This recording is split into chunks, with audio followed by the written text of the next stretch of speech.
دوستو یہ کہانی ہے سن 1962 کی کہ جب 10 اگست کے دن الہ آباد کے ایک چھوٹے سے علاقے میں رہنے والے ایک انسان کے جن کا نام حاجی فیروز احمد ہوا کرتا تھا، ان کے گھر پر ایک بچے کی پیدائش ہوئی۔ اس بچے کا نام فیروز احمد نے عتیق احمد رکھا۔ فیروز احمد اپنی زندگی گزارنے کے لیے اس دور میں الہ آباد کی سڑکوں پر تانگا چلایا کرتے تھے اور یہی کام ان کا پشتینی کام بھی ہوا کرتا تھا، یعنی ان کے خاندان میں پہلے سے بھی لوگ یہی کام کرتے آئے تھے۔ مگر ہاں، فیروز احمد مالی طور پر کافی کمزور تھے۔ مالی طور پر کمزور ہونے کے باوجود بھی ان کی پرسنالٹی یعنی کہ ان کا جسم اور اس کے علاوہ ان کی آواز اور ان کا جو رہنے کا طریقہ تھا وہ کافی دھاکڑ مانا جاتا تھا، اور شاید یہی وجہ تھی کہ آس پاس کے لوگ ان کو فیروز احمد کی بجائے پہلوان کے نام سے جانا کرتے تھے۔ انٹرسٹنگ بات تو یہ ہے کہ خود ان کا بیٹا یعنی کہ عتیق احمد بھی جب تھوڑا بڑا ہوا تو وہ بھی اپنے والد کو والد، فادر، پتا، ابا، ابو اس طرح کے ورڈ سے سمبودت نہ کرتے ہوئے پہلوان ہی کہا کرتا تھا۔ مگر جیسا کہ میں نے آپ کو پہلے ہی بتایا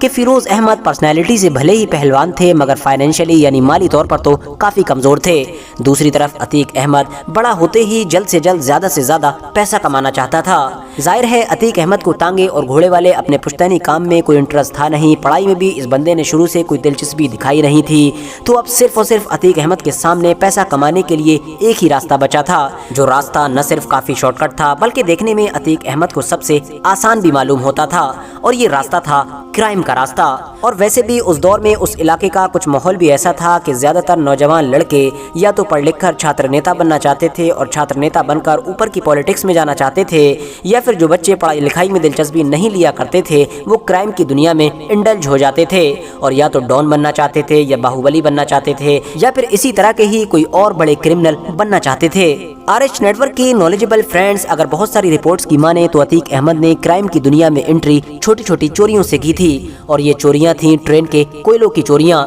دراصل ٹرین کے کوئلوں کو چرا کر عتیق احمد بڑا پیسہ بنایا کرتا تھا، مگر دھیرے دھیرے پھر وصولی، رنگداری اور اس طرح کے بہت سارے کرائم میں عتیق احمد انوالو ہونے لگا، اور نتیجہ یہ ہوا کہ صرف اور صرف 17 سال کی عمر میں ہی پہلی بار عتیق احمد کا نام ایک مرڈر کیس میں بھی آ گیا تھا۔ مگر پریشانی کی بات یہ تھی کہ جیسے جیسے عتیق احمد اپنے کارناموں کی وجہ سے پورے الہ آباد میں مشہور ہو رہا تھا اور جیسے جیسے وہ طاقتور ہو رہا تھا، ویسے ویسے الہ آباد میں ہی رہنے والے ایک انسان کی دل کی دھڑکنیں اور اس کی پریشانیاں بڑھتی جا رہی تھیں، اور وہ انسان تھا چاند میاں۔ ہاں دوستو، ایک ایسا انسان کہ جو 80 کے دشک میں الہ آباد کے ساتھ ساتھ آس پاس کے سارے ہی علاقوں میں سب سے بڑا گینگسٹر مانا جاتا تھا۔ یہ گینگسٹر ہونے کے ساتھ ساتھ ایک بڑا بم باز بھی مانا جاتا تھا، وہ اس لیے کیونکہ اس دور میں بم بنانے کی کلا جو اس کے پاس موجود تھی وہ شاید کسی اور کے پاس نہیں تھی۔ اس دور میں پورے ہی الہ آباد کے علاقے میں چاند میاں کی توتی بولا کرتی تھی۔ عام انسان تو عام انسان رہے، پولیس پرشاسن بھی اس کے آتنک سے گھبرایا کرتا تھا۔ ایسا مانا جاتا تھا کہ پولیس کبھی اس کے علاقے میں اور اس کی گلیوں میں جاتے ہی نہیں تھی، کیونکہ جب کبھی بھی پولیس کے لوگ بھی اس کے علاقے یا اس کی گلیوں میں چلے جاتے تھے تو اس کے آدمی پولیس والوں کو بھی نہیں بخشا کرتے تھے اور ان کو بنا پیٹے نہیں بھیجا کرتے تھے۔ یہی وجہ تھی کہ پولیس بھی چاند میاں سے کافی پریشان ہو چکی تھی۔ مگر دوستو، اب حالات بدل چکے تھے، وقت بدل چکا تھا اور چاند میاں کا کمپٹیشن بھی بڑھ چکا تھا۔ چاند میاں اب وہاں پر اکیلا نہیں تھا بلکہ الہ آباد کے ایک چھوٹے سے علاقے یعنی چکیا میں پیدا ہونے والا 20 سال کا لڑکا عتیق احمد بھی اس کے سامنے کھڑا ہو چکا تھا، اور چاند میاں کے باہوبل کو کھلی چنوتی دے رہا تھا اور یہ ثابت کرنے کی کوشش کر رہا تھا کہ میں تجھ سے بھی زیادہ طاقتور ہوں۔ مگر ظاہر ہے دوستو، ایک میان میں کبھی دو تلواریں تو رہ نہیں سکتی ہیں، اسی لیے اب عتیق احمد اور چاند میاں کے بیچ بڑا بننے کی جنگ شروع ہو چکی تھی۔ کچھ رپورٹ سے یہ بھی پتہ چلتا ہے کہ دراصل عتیق احمد کے لیے اتنی کم عمر میں ہی اتنے بڑے اور طاقتور انسان سے بھڑ جانا اس لیے بھی ممکن ہو پایا تھا کیونکہ جان بوجھ کر کچھ خاکی لوگ اور کچھ سفید پوشاک والے لوگ عتیق احمد کو شے دے رہے تھے، یعنی اندرونی طور پر سپورٹ کر رہے تھے، اور یہ چاہتے تھے کہ کسی بھی طرح سے اس چاند میاں سے آسانی کے ساتھ نپٹ لیا جائے کہ جو بہت دنوں سے یہاں پر آتنک پھیلا رہا ہے۔ مگر ان لوگوں کو اس دور میں اس بات کا ذرہ برابر بھی احساس نہیں تھا کہ چاند میاں نام کے گینگسٹر کو ختم کرنے کے لیے جس انسان کا وہ استعمال کر رہے تھے وہ آنے والے دور میں صرف الہ آباد کا ہی نہیں بلکہ پورے یوپی کا ہی سب سے بڑا گینگسٹر بن جائے گا اور ان لوگوں کے لیے ہی سردرد ثابت ہوگا۔ فی الحال دور آیا 1989 کا کہ جب عتیق احمد نے پولیٹکس کی دنیا میں بھی انٹری کرنے کا فیصلہ کیا، مگر ورتھ نوٹسنگ بات یہ تھی کہ جس سیٹ سے عتیق احمد نے چناؤ لڑنے کا دعویٰ ٹھوکا تھا اسی جگہ سے ہی چاند میاں نے بھی پرچہ بھر دیا۔ عتیق احمد نے منع کیا لیکن چاند میاں بھی پیچھے ہٹنے کو تیار نہیں تھا۔ فائنلی جب چناؤ کے نتیجے آئے اس میں عتیق احمد کو لوگوں کا بھرپور پیار ملا اور عتیق احمد نے چاند میاں کو زبردست طریقے سے ہرایا۔ मगर दोस्तों चुनाव में भले ही हार जीत हो गई हो, लेकिन वो दुश्मनी के जो ऑलरेडी चांद मियां और अतीक के बीच चल रही थी, उसकी चिंगारियां और उसकी लपटें अब और भी ज्यादा तेज हो चुकी थीं। नतीजा ये हुआ कि चुनाव के कुछ महीनों के बाद ही अतीक के लोगों ने खुलेआम चांद मियां जैसे बड़े गैंगस्टर को कत्ल कर दिया, और ये चांद मियां जैसे बड़े गैंगस्टर और ताकतवर इंसान का कत्ल ही अतीक अहमद की जिंदगी का एक बड़ा मोड़ साबित हुआ, क्योंकि यहीं से ही अतीक अहमद न सिर्फ अपने पूरे इलाके का सबसे बड़ा गैंगस्टर बन गया था, बल्कि यूपी में भी उसकी गिनती सबसे बड़े बाहुबली नेताओं में होने लगी थी। एक ऐसा नेता और एक ऐसा गैंगस्टर कि जिससे कोई भी किसी भी तरह से टकराना नहीं चाहता था। 1989 के बाद 1991 में फिर से चुनाव हुए और अतीक अहमद ने लोगों को हैरान करते हुए फिर से जीत हासिल की। इंटरेस्टिंग बात यह है कि इन दोनों ही चुनावों में अतीक अहमद आज़ादी के साथ यानी कि इंडिपेंडेंट उतरा था, किसी भी पार्टी से उसने हाथ नहीं मिलाया था। मगर 1996 आते आते पॉलिटिक्स में भी अतीक अहमद की बढ़ती हुई ताकत और उसका बढ़ता हुआ असर साफ तौर पर दिखाई देने लगा था। इसीलिए 1996 में सपा ने अतीक अहमद से हाथ मिला लिया। इस बार अतीक अहमद को सपा की तरफ से टिकट मिला और इस 1996 के इलेक्शन में भी अतीक अहमद ने सपा टिकट से जीत हासिल की। इसी साल अतीक अहमद ने शाइस्ता परवीन नाम की एक औरत से शादी भी की, जिनसे अतीक अहमद के 5 बेटे हैं। वक्त के साथ साथ जैसे जैसे पॉलिटिकल हालात बदला करते थे, वैसे वैसे अतीक अहमद की पार्टियां भी बदल जाती थीं।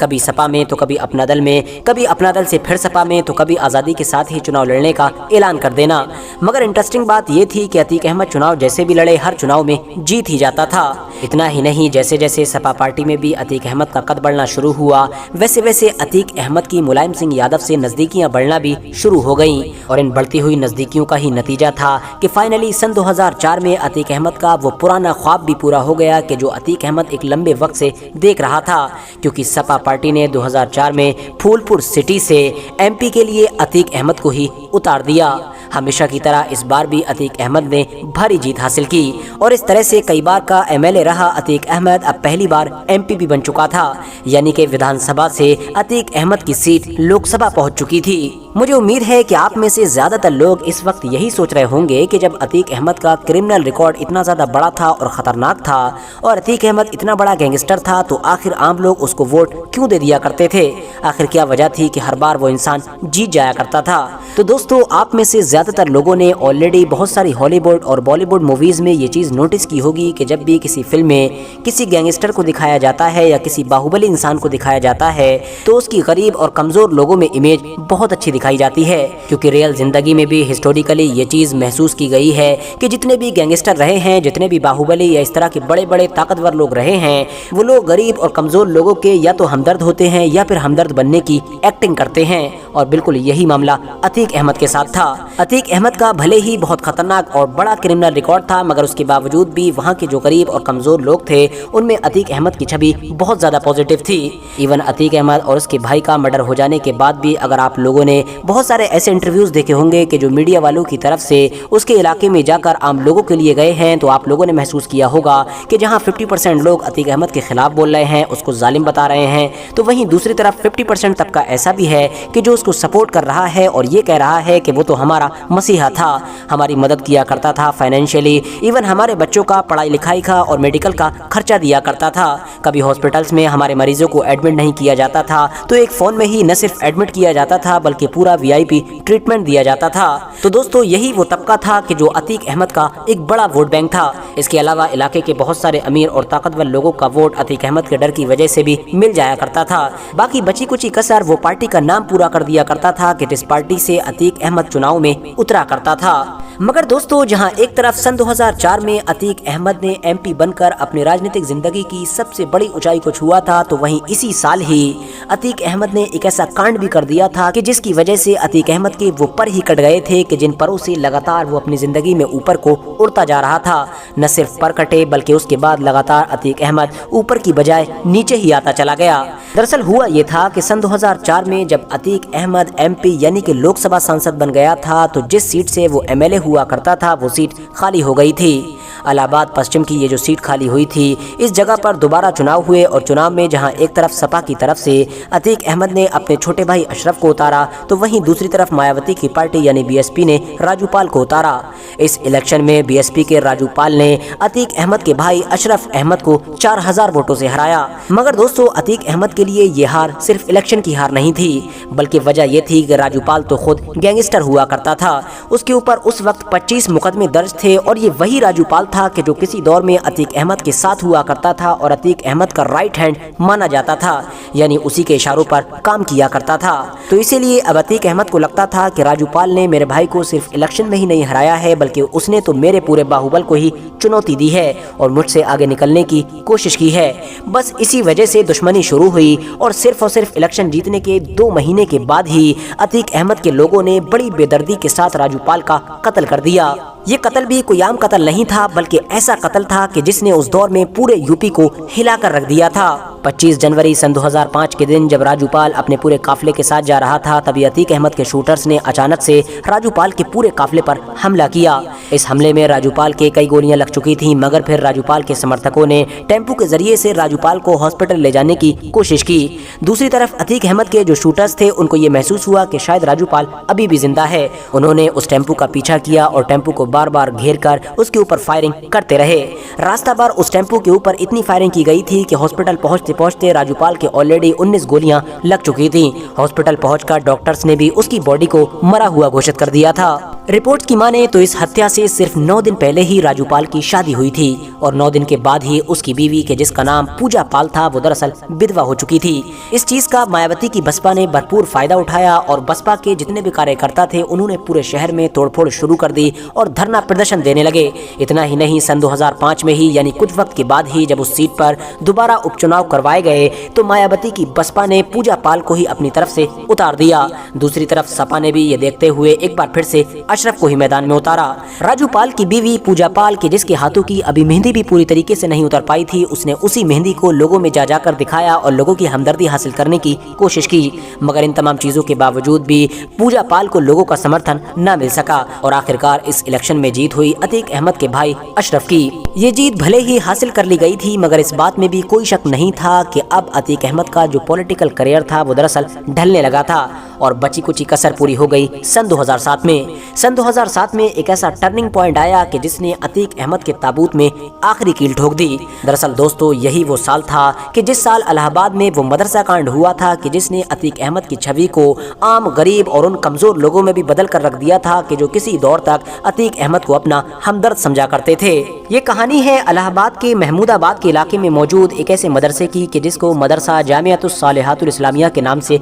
जाना जाता था। ये दरअसल लड़कियों का ही मदरसा था, जहाँ पर आसपास की ज्यादातर न सिर्फ गरीब लड़कियां पढ़ा करती थीं, बल्कि पढ़ाई के साथ साथ सारी हॉस्टल फैसिलिटीज भी मौजूद थीं, इसीलिए वहाँ पर रहा भी करती थीं। मगर फिर 17 जनवरी सन 2007 की देर रात अचानक से उस मदरसे के दरवाजे पर कुछ लोगों ने दस्तक दी। अंदर से पूछा गया कौन, तो धमकी भरे अंदाज में फौरन गेट खोलने का ऑर्डर दिया गया। गेट खोला गया तो देखा गया 3 बंदूकधारी लोग सामने खड़े थे। वो लोग बंदूक के दम पर अंदर एंटर हुए और एक हॉल में सो रही लड़कियों में से 2 लड़कियों को उठा कर ले गए। बाहर जाकर उन तीनों के साथ 2 लोग और भी शामिल हो गए और इस तरह से वो 5 लोग उन दोनों लड़कियों को किसी अनजान जगह पर ले गए, जहां पर उन लड़कियों की इज्जत लूटी गई और उसके बाद सुबह होते ही उनको लोलोहान हालत में वहीं पर छोड़ दिया गया। अगले दिन जैसे जैसे सूरज की रोशनी फैली, वैसे वैसे ये खबर भी पूरे इलाहाबाद के साथ अब पूरे यूपी में फैल चुकी थी। पूरे यूपी का ही माहौल गरमाने लगा था। खास तौर से इलाहाबाद की सड़कें जाम हो चुकी थीं। इलाहाबाद के लोग कुछ भी सुनने के लिए तैयार नहीं थे, मगर दूसरी तरफ पुलिस भी सिर्फ और सिर्फ बेबस नजर आ रही थी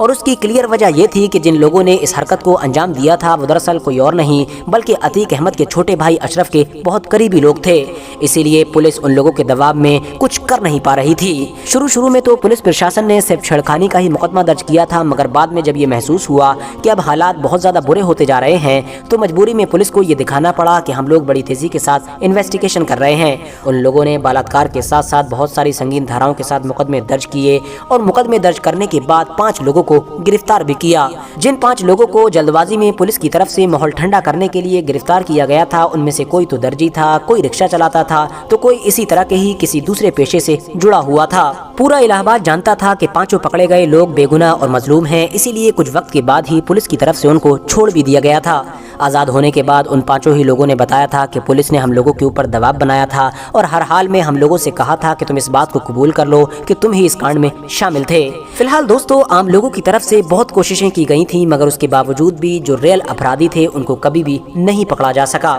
उसकी वजह ये थी कि ऐसा माना जाता है कि अशरफ ने अपनी ताकत का इस्तेमाल करते हुए और अपने रसूख का इस्तेमाल करते हुए अपने उन दोस्तों को और अपने उन करीबी लोगों को हमेशा बचा कर रखा था। मगर हाँ, ये बात क्लियर थी कि इस मदरसा कांड ने अतीक अहमद के राजनीतिक करियर को और उसकी जिंदगी को भी पूरी तरह से बदल कर रख दिया। यही वजह है कि इस कांड के बाद ही चाहे अतीक अहमद हो या उसका भाई अशरफ हो या फिर उसकी फैमिली का कोई भी मेंबर हो, जिसने भी जिस इलाके से भी और जब कभी भी और जिस तरह के भी इलेक्शन में हिस्सा लेने की कोशिश की, वो इंसान कभी भी नहीं जीत सका, वरना उससे पहले ये लोग ज्यादातर जीत ही जाते थे। इवन इस कांड के बाद ज्यादातर इलेक्शंस में तो इन लोगों का ऐसा हाल हुआ कि लगता ही नहीं था कि इन लोगों का कभी कोई राजनीतिक करियर भी रहा है। दोस्तों, इस मदरसा कांड की वजह से इलाहाबाद का माहौल कितना ज्यादा खराब हो गया था और कितना अलग हो गया था, इस चीज का अंदाजा इसी बात से लगाया जा सकता है कि 2007 में इस कांड के बाद मजबूरी में आकर सपा पार्टी ने भी अब अतीक अहमद को अपनी पार्टी से निकाल दिया था और अतीक अहमद से पूरी तरह से दूरी बना ली थी। मगर दोस्तों, सन 2007 में सिर्फ मदरसा कांड ही नहीं हुआ था, बल्कि जहां एक तरफ अतीक को सपा पार्टी से निकाला गया तो वहीं दूसरी तरफ इसी साल बीएसपी यानी कि मायावती की पार्टी पूर्ण बहुमत के साथ सरकार में आ गई। याद रहे कि अतीक अहमद की दुश्मनी बीएसपी से सिर्फ और सिर्फ राजू पाल तक ही नहीं थी, बल्कि मायावती तो अतीक अहमद को अपना पर्सनल दुश्मन समझती थी। उसकी वजह थी 1995 में होने वाला गेस्ट हाउस कांड। जिस मशहूर गेस्ट हाउस कांड के बारे में ये माना जाता है कि मायावती की बिल्कुल जान जाते जाते बची थी, और इस कांड में भी अतीक अहमद का नाम उन चंद लोगों के साथ लिया जाता है कि जो सबसे आगे थे। मायावती ने सीएम की गद्दी पर बैठते ही अतीक अहमद को सबक सिखाना शुरू कर दिया। सबसे पहले तो उसको मोस्ट वांटेड की लिस्ट में डाला, उसके पूरे गैंग की लिस्ट बनाई गई, 120 लोगों का नाम शामिल किया गया और उसके ऊपर भी इनाम रखा गया। उसको फरार घोषित कर दिया गया, उसकी करोड़ों की संपत्ति को सीज कर दिया गया। इसके अलावा उसके बहुत सारी बिल्डिंग्स और घरों को गिराना शुरू कर दिया गया। उसके कुछ वक्त के बाद ही खबर आई कि पुलिस ने आखिरकार दिल्ली से अतीक अहमद को गिरफ्तार कर लिया है, और तब से लेकर लगातार हमेशा अतीक अहमद का ठिकाना कभी ये जेल थी तो कभी वो जेल थी, कभी कोर्ट कचहरी तो कभी चुनाव की रैली, कभी अंदर कभी बाहर। इसी तरह से अतीक अहमद का लगातार चलता रहा। सन 2012 में अतीक अहमद ने फिर से इलेक्शन जीतने की कोशिश की और वो एक बार फिर से पूजा पाल के मुकाबले में उतरा, मगर इस बार पूजा पाल ने अतीक अहमद को बुरी तरह से हराया। मगर फिर भी अतीक अहमद को खुशी इस बात की थी कि प्रदेश में सरकार सपा की बन चुकी थी। उसको लगता था कि एक बार फिर से उसके पुराने दिन वापस आ जाएंगे, मगर शायद ऐसा हो न सका। सबसे पहले तो सन 2014 में भी अतीक अहमद ने सपा के टिकट से लोकसभा का चुनाव लड़ा, जिसमें अतीक अहमद की हार हुई। इसके बाद सन 2017 में जब यूपी में इलेक्शन हुए तो कानपुर कैंट से सपा की तरफ से अतीक अहमद को टिकट दिया गया। 22 दिसंबर सन 2016 के दिन अतीक अहमद अपने लगभग 500 गाड़ियों के काफिले से सीधा कानपुर पहुंच गया। हालात ऐसे थे कि जिधर से काफिला गुजर जाता पूरे इलाके में जाम लग जाता था। मगर दोस्तों, अब सपा के हालात पूरी तरह से बदल चुके थे और सपा की पूरी बागडोर मुलायम सिंह यादव की बजाय अखिलेश यादव के हाथ में आ चुकी थी। उन्होंने जब ये पूरे हालात देखे तो उन्होंने खुले तौर पर मंच से कह दिया था कि अतीक अहमद जैसे लोगों के लिए हमारी पार्टी में कोई जगह ही नहीं है, और इस तरह से एक बार फिर से अतीक अहमद को सपा से बाहर कर दिया गया। और तब से न तो कभी अतीक अहमद की सपा में वापसी हुई और न ही अतीक अहमद कभी जेल से वापस आ सका, क्योंकि सन 2017 के बाद से लगातार अतीक अहमद जेल में ही बंद था। दोस्तों, वैसे तो अतीक अहमद ने अपनी जिंदगी का एक बड़ा हिस्सा जेल में रहकर ही गुजारा, मगर जेल के अंदर से भी अतीक अहमद ने ऐसे ऐसे काम किए कि जिसके बारे में शायद कोई इंसान कल्पना भी नहीं कर सकता है। वर्थ नोटिसिंग बात तो ये है कि जिस तरह से सन 2004 में राजू पाल के मर्डर केस ने अतीक अहमद के पूरे राजनीतिक करियर को पलट कर रख दिया था, बिल्कुल उसी तरह से ही उसी केस से जुड़े सन 2023 के एक मर्डर ने अतीक अहमद की पूरी जिंदगी को भी पलट कर रख दिया। ये मर्डर हुआ था दरअसल 24 फरवरी सन 2023 के दिन कि जब राजू पाल हत्याकांड के गवाह उमेश पाल को गोली मारकर खुलेआम इलाहाबाद की सड़कों पर कत्ल कर दिया गया था। और इसी मर्डर के बाद ही पुलिस प्रशासन ने अतीक अहमद के ऊपर और भी ज्यादा सख्ती के साथ शिकंजा कसना शुरू कर दिया था। पहले तो इस मर्डर में शामिल सारे ही शूटर्स के साथ साथ अतीक अहमद के खुद के बेटे यानी कि असद का भी इनकाउंटर हुआ, और उसके बाद खुलेआम मीडिया के सामने 15 अप्रैल के दिन अतीक अहमद और अशरफ की भी हत्या हो गई। हालांकि दोस्तों, अतीक अहमद और उसके भाई अशरफ के कत्ल को जिस तरह से अंजाम दिया गया था, यानी कि पुलिस प्रशासन और मीडिया की मौजूदगी में, वो अभी भी सवालों के घेरे में है और हर ذمہ دار नागरिक यही सवाल पूछ रहा है कि आखिर पुलिस प्रशासन की मौजूदगी में ये सब कुछ मुमकिन हो कैसे सकता है। फिलहाल दोस्तों, आज की अपनी वीडियो को हम यहीं पर ख़त्म करते हैं। वीडियो अगर आप लोगों को लगा हो कि इन्फॉर्मेटिव थी तो वीडियो को लाइक करने के साथ साथ अपने दोस्तों के साथ ज़रूर शेयर करें, और इसी तरह की नॉलेजेबल और हिस्टोरिकल वीडियोज़ हमेशा देखने के लिए हमारे इस चैनल को सब्सक्राइब करने के साथ साथ बेल आइकन को भी ज़रूर प्रेस करें।